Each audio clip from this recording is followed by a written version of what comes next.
Oi, gente, eu tô aqui de novo pra falar sobre The Last of Us. Eu já gravei um vídeo falando um pouco sobre a série, falando um pouco sobre os jogos. Também já gravei um vídeo falando sobre o episódio 1, o episódio 2. E eu vou deixar logo aqui nesse vídeo que eu não joguei os jogos, né? Eu sou uma pessoa totalmente nova no universo de The Last of Us. Eu não sei nada sobre a série, não sei sobre o mundo, não sei em detalhes complexos, nem nada disso. Então eu sou uma pessoa completamente nova nesse universo. E nesse vídeo eu vou falar um pouco sobre o episódio 3 e sobre o episódio 4. O meu nome é Gustavo e sejam bem-vindos ao canal Vislumbres.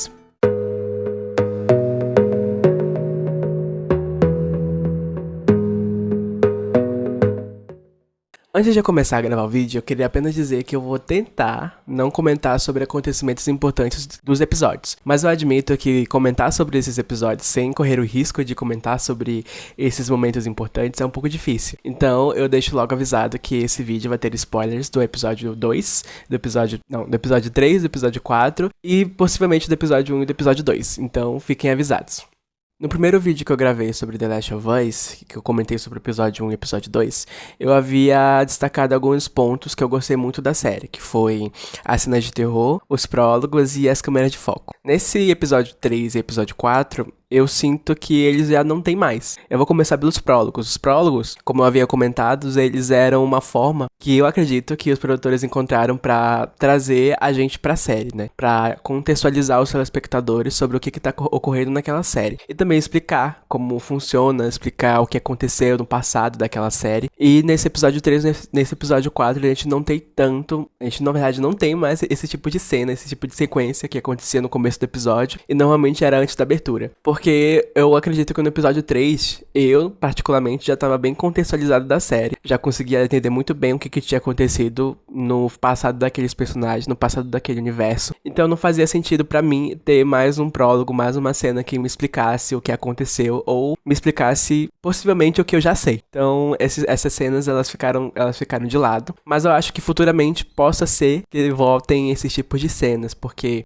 tem muita coisa que a gente não entende sobre os personagens. Então pode ser que eles voltem não pra explicar o mundo novamente, mas eles voltem pra explicar personagens, pra eles aprofundarem personagens, pra eles contextualizarem personagens pra gente. Então pode ser que eles voltem, mas nesse episódio 3, nesse episódio 4, eu acho que não precisava mais ser prólogos, então não me fez tanta falta. Outra coisa que eu comentei foi as câmeras de foco, que até hoje eu não consegui encontrar um nome técnico pra isso, mas rapidamente são aquelas cenas que a câmera ela foca no objeto específico, fica lá por um tempo, que eu disse que me lembrava muitos jogos em que eles disponibilizavam pro jogador observar algumas coisas do cenário. Aqui nesse episódio 3, nesse episódio 4, eu não consegui identificar. Pode ser que tenham, mas como eu já fiquei tão acostumado com a série, e eu acho que eu parei de procurar. Então eu acho que eu parei de procurar esse tipo de cena e parei de identificar, mas eu acho que elas possam estar ali ainda e eu que não consegui identificar. E o terceiro ponto que eu comentei, que foi as cenas de terror, eu acredito que a série e os jogos, eles não são de terror. Então não faz sentido nenhum eles focarem apenas nesse tipo de cena. Os infectados dão medo, né? Acho que aquele universo, aquele ambiente que os personagens estão, eles são pra dar suspense, eles são pra dar medo, mas não é o foco da série. Eu não assisti muitos jogos.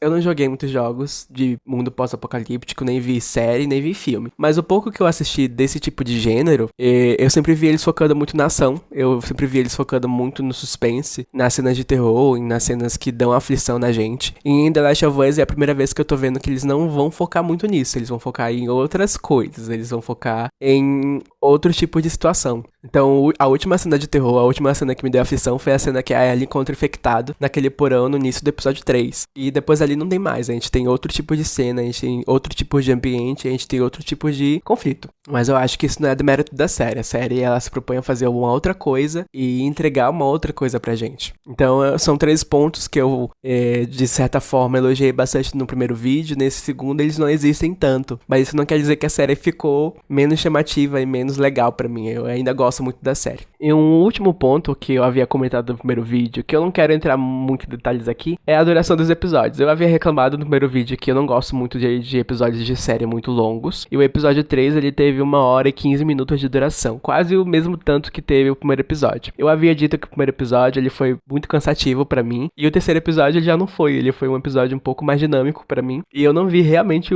a hora passar. Eu realmente, quando acabou o episódio, eu fiquei, mas já acabou. E o quarto episódio, por incrível que pareça, tem 45 45 minutos. E eu achei o começo dele, os primeiros 18 minutos dele, muito cansativo. Mas é porque eu acho que eu também tenho assistido um pouco tarde. Então isso deve ter influenciado na minha experiência assistindo aquele episódio. Mas eu não quero entrar em detalhes nisso, porque eu acho que é algo muito irrelevante nesse vídeo. E não faz sentido nenhum comentar eles aqui. Agora vamos direto pro episódio 3 e pro episódio 4. Eu vou falar um pouco sobre o episódio 3, que eu achei um episódio muito bonito. Eu achei um episódio muito emocionante. E eu realmente não esperava ver isso numa série de pós-apocalíptico, porque, como eu disse, eu também não tenho tanto repertório pra falar sobre esse tipo de série. Mas, do que eu já vi, isso foi bem surpreendente. Então eu não esperava que eles fossem contar uma história de amor numa série desse tipo. E eu acho que ele consegue quebrar algumas expectativas que eu tinha, porque a partir do momento que ele começa, ele vai quebrando algumas coisas que eu achava que ia acontecer. Por exemplo, quando o Bill encontra o Frank, lá no buraco, né, na armadilha, eu super achava, até o momento que eles se beijam, que o Frank era algo inimigo, que tava fingindo que tava machucado, que tava precisando de comida, e que a qualquer momento ele ia prender o Bill e chamar a gangue dele, que tava escondida em algum local ao redor daquela casa. Então eu tava muito desconfiado do Frank naquela hora, e a série veio e quebrou a minha expectativa, quebrou o meu preconceito com aquele personagem. Então eu achava super que isso ia acontecer e não aconteceu. O que aconteceu foi claramente ao contrário. Eles se apaixonaram rapidamente, mas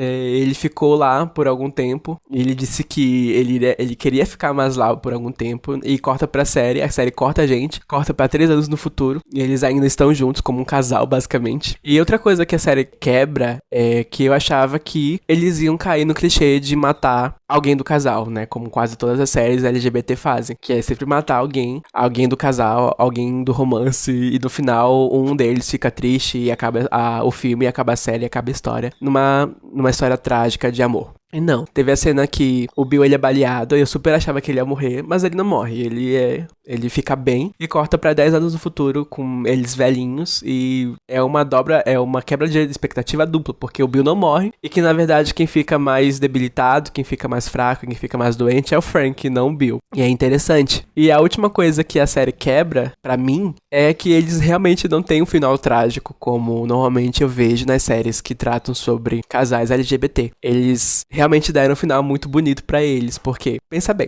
quando assisti pela primeira vez, quando eu vi o episódio pela primeira vez, eu super achava que o final era triste, mas pensando bem, o final ele não é triste assim, porque eles viveram uma vida muito boa, uma vida muito bonita, e eles puderam escolher a forma que eles queriam morrer, num mundo em que quase ninguém escolhe a forma que eles vão morrer, porque ou você é baleado, ou você é enforcado, como aconteceu no primeiro episódio lá com a Fedra enforcando aquelas pessoas, ou você sem querer tá perto de uma bomba, como aconteceu naquele episódio da Tess, onde tinham aqueles capangas, eles com certeza morreram ali. Ou você é infectado.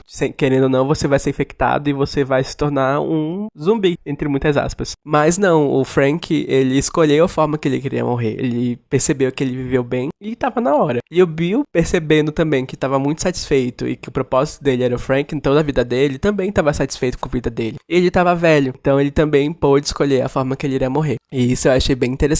E mais uma expectativa que a série quebra em mim é que eu sempre achei que pra gente chorar, pro telespectador chorar, a gente tinha que ver uma cena de morte, a gente tinha que ver uma cena trágica, em que só acontecia tragédia e pessoas chorando, pessoas tristes. E a série não, ela conseguia emocionar muita gente por aí com uma cena de felicidade, vamos dizer assim. Era um choro de satisfação que eu tive.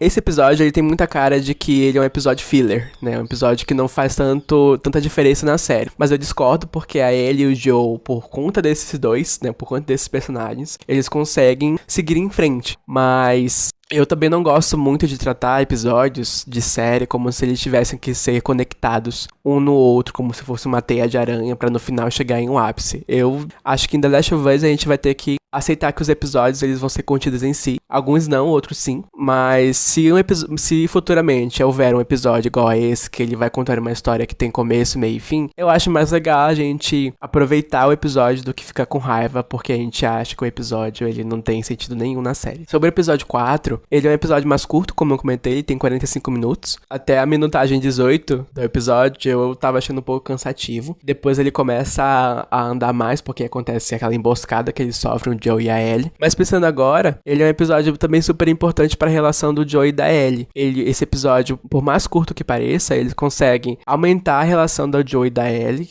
Eu acho que agora eles são mais companheiros do que o Joe entregando uma carga para uma outra pessoa, porque ele começa a se preocupar mais com a Ellie, ele começa a se preocupar do que ela tá passando, porque ela atirou em alguém e ela tem o quê? 14 anos de idade. Então o Joe tem essa preocupação ainda com ela. E a série, ela começa a expandir o mundo dela, porque agora eles estão em Kansas, se não me engano. E eles apresentaram uma nova personagem pra gente, que é a Madeline, ou é a Kathleen o nome dela? Acho que é Kathleen. Madeline deve ser a atriz. E eles começam a apresentar novos personagens pra gente, novos conflitos, novas tramas. E eu tô muito interessado pra saber o que eles vão trazer nessa nova trama, nesse novo arco, podemos dizer assim. Porque, aparentemente, em Kansas, eles conseguiram derrubar a Fedra e eles estão agora no poder lá, né? A Kathleen tá no poder agora daquele local. E ela tá procurando alguém chamado Henry, que possivelmente traiu ou entregou alguém da família dela e ela tá buscando vingança. E eu gostei da Kathleen. Eu gostei da personagem, porque ela fala muito manso, mas ela dá um pouco de medo,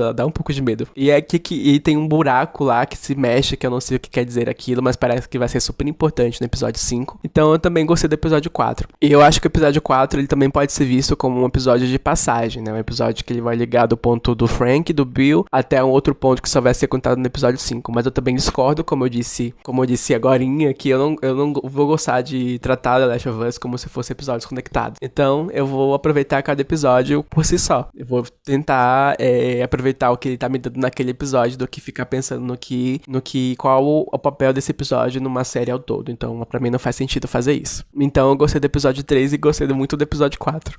Bem, gente, esses foram os meus comentários sobre o episódio 3 e sobre o episódio 4. Eu acho que eu com certeza vou ficar atrasado de novo numa cobertura de uma série aqui no canal, porque o episódio 5 vai estrear sexta-feira, que é o dia que eu tô gravando esse vídeo, e então vou ficar mais atrasado um pouquinho mais de novo. Mas eu espero que vocês tenham gostado do vídeo, se vocês gostaram do vídeo, na verdade, curtam esse vídeo, se inscrevam no canal que ajuda bastante a gente, e eu peço por favor que vocês comentem aqui na seção de comentários, ou se vocês concordam com o que eu falei, se vocês discordam do que eu falei, se vocês gostaram do episódio 3, se vocês não gostaram do episódio 3, se vocês não gostaram do episódio 4 ou gostaram do episódio 4 também, podem comentar o que vocês estão achando da série. Pessoas que jogaram jogos, por favor, comentem também qual a opinião de vocês, sem dar muitos spoilers pra mim, porque eu não joguei os jogos. Até o próximo vídeo.